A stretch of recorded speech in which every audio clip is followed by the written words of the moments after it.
ரசூலுல்லாஹ் சொன்னார்கள், நீ விபச்சாரம் செய்ய நினைக்கக்கூடிய ஒரு பெண் இன்னொருவரின் தாய்,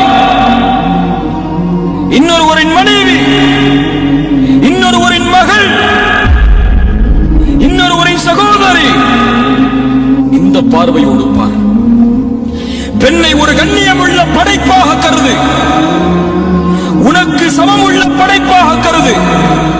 உனக்கு எந்த உணர்வு இருக்குமோ கண்ணியத்தில், மரியாதையில், அதுபோல் ஒரு பெண்ணை பார்.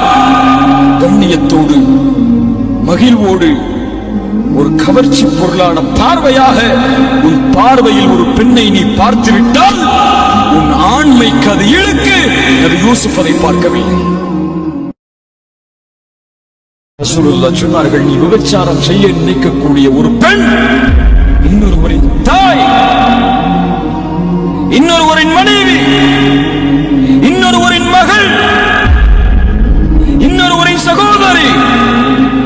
இந்த பார்வையோடு பார். பெண்ணை ஒரு கண்ணியமுள்ள படைப்பாக கருது, உனக்கு சமமுள்ள படைப்பாக கருது. உனக்கு எந்த உணர்வு இருக்குமோ கண்ணியத்தில், மரியாதையில், அதுபோல் ஒரு பெண்ணை பார்.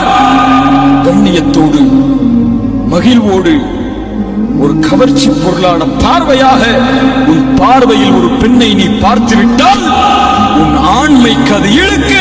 நபி யூசுப் அதை பார்க்கவில்லை.